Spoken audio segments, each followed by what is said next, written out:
Om Shanti. Good morning. आज बाबा की 28/7/2021 की वाणी है।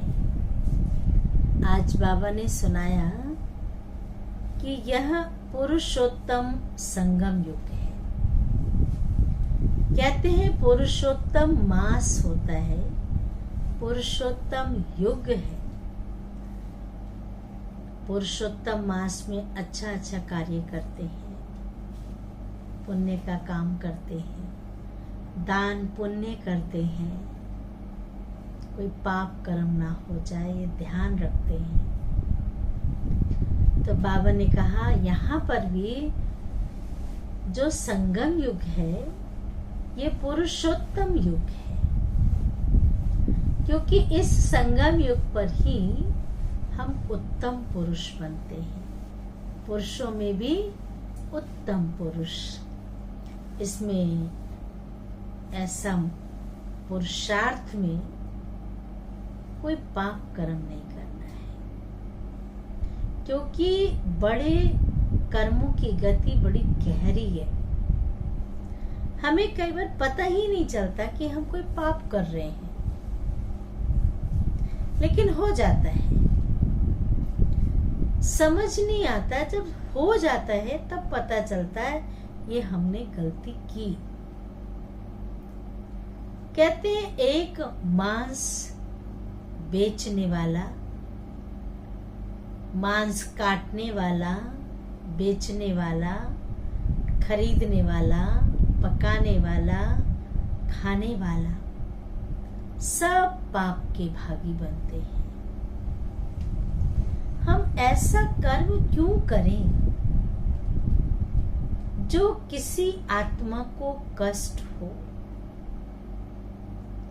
हम ऐसा कर्म क्यों करें जो हम परमात्मा की श्रीमत के विरुद्ध जाएं? हम ऐसा कर्म क्यों करें जिस कर्म का रिजल्ट पाप है? इसलिए पाप और पुण्य दो चीजें होती हैं। कहते हैं ये बड़ा महान आत्मा है, पुण्य आत्मा है। किसी के लिए कहते हैं ये पाप आत्मा है।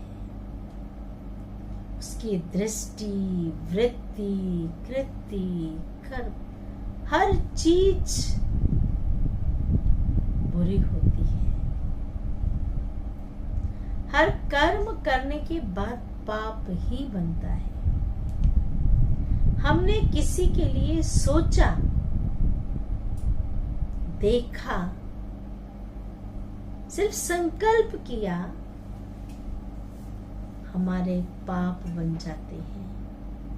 पाप तब बनता है जब कहीं न कहीं हमारी स्वच्छता, हमारी पवित्रता का व्रत खंडित होता है।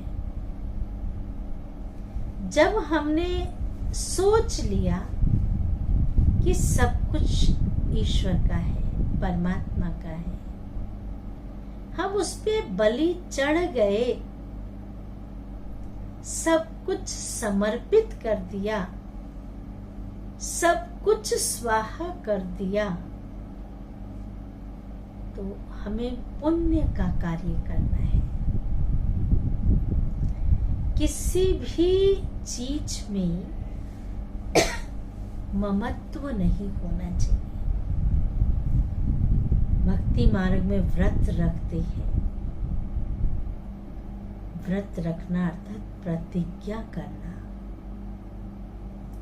वचन लेना।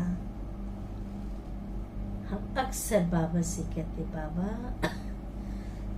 ये सब कुछ आपका है, घर बार बच्चे संबंध सब आपका है, पर भूलते नहीं है। अटैचमेंट इतना है, लगाव इतना है, छोड़ते नहीं है। छोड़ना मना घर बार नहीं छोड़ना, बुद्धि से फंसे रहते हैं। तो बाबा ने कहा कि हमारी बुद्धि शुद्ध क्यों नहीं होती,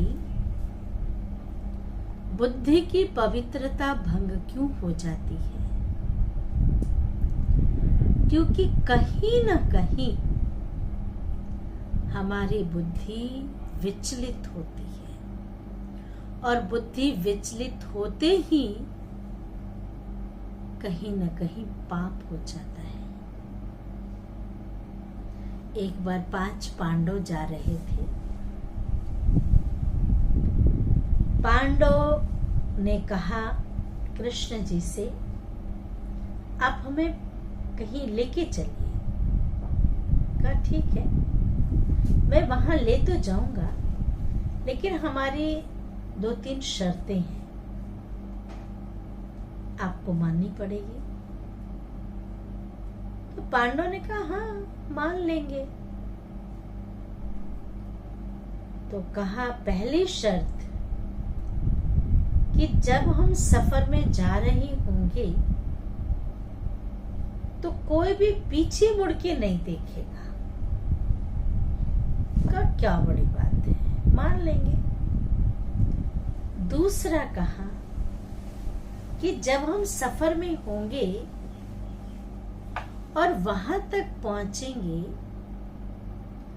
तो कोई भी फल कोई तोड़ेगा नहीं।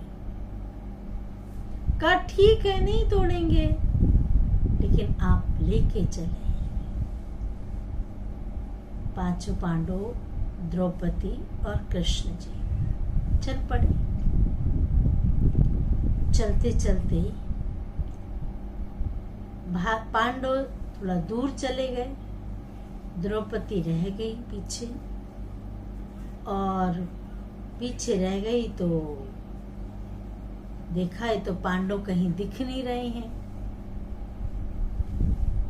ये वापस चली गई घर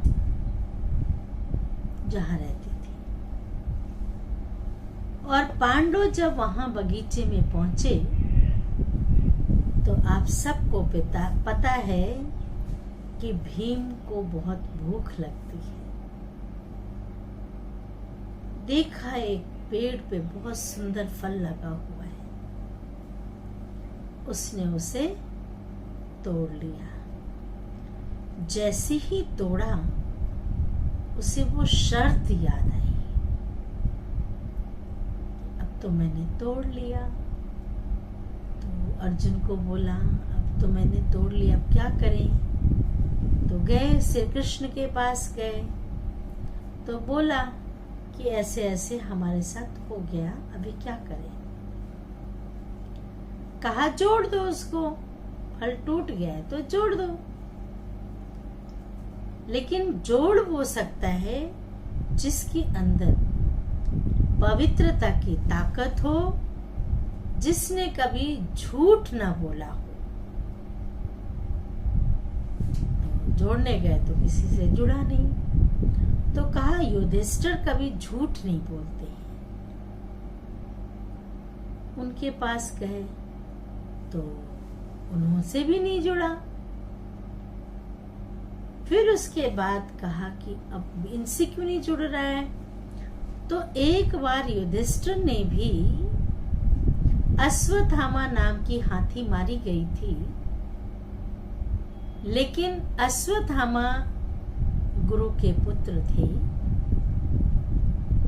तो यहां झूठ बोला कि अश्वत्थामा मारा गया। धीरे से बोला हाथी, लेकिन वो सुन नहीं पाए थे। झूठ तो नहीं बोला, लेकिन जोर से धीरे से जो बोला ना, था तो बुद्धि में ना कि हाथी मरी है, पुत्र तो नहीं मरा है, इसलिए पवित्रता खंडित हो गई। फिर कहते हैं द्रौपदी को बुलाओ, वो तो पवित्र है, अग्नि से निकली है। तो जब द्रौपदी को बुलाया गया, उससे भी वो फल नहीं जुड़ा, वो तो रोने लग गई।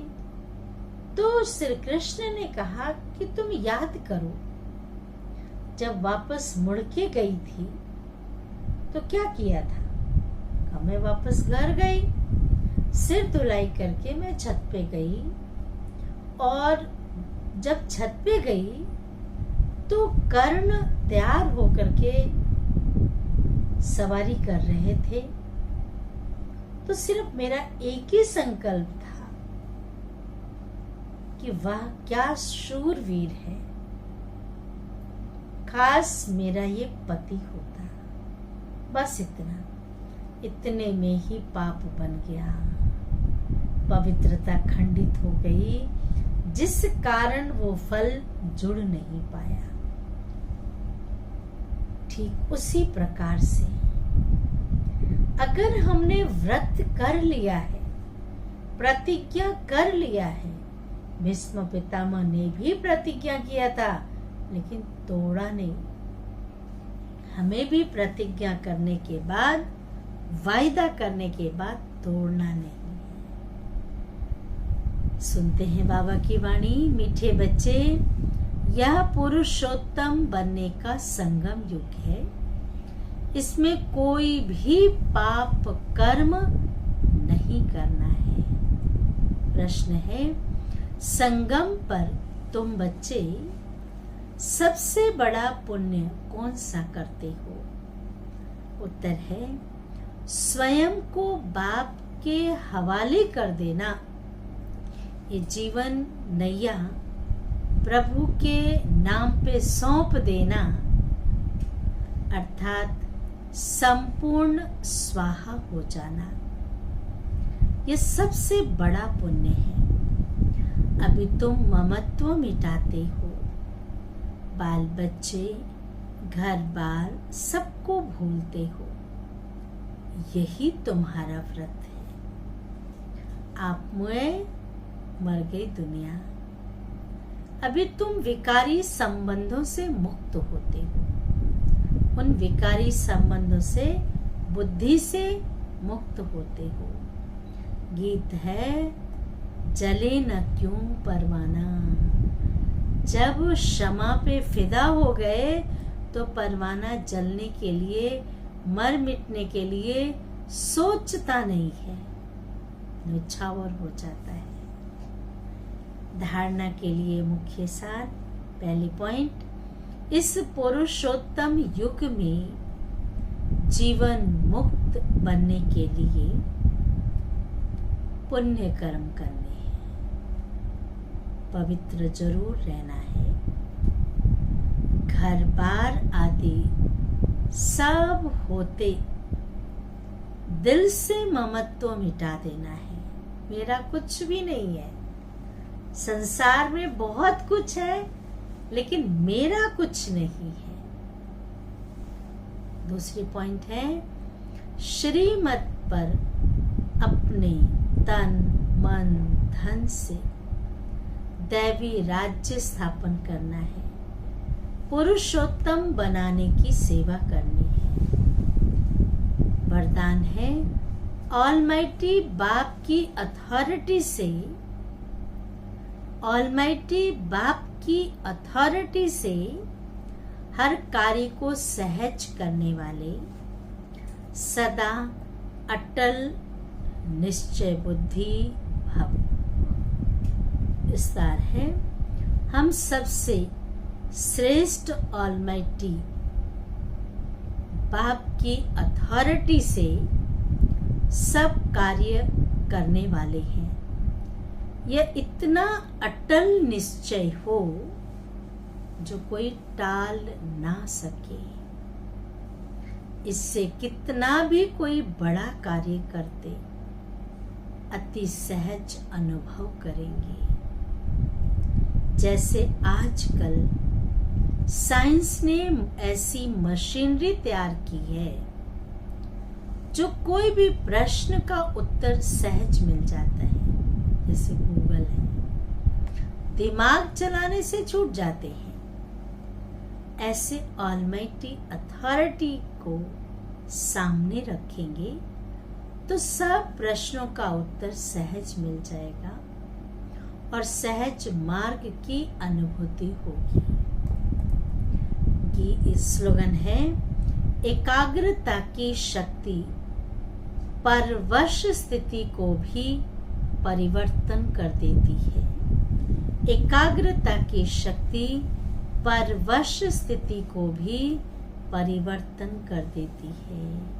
ओम शांति, ओम शांति, ओम शांति।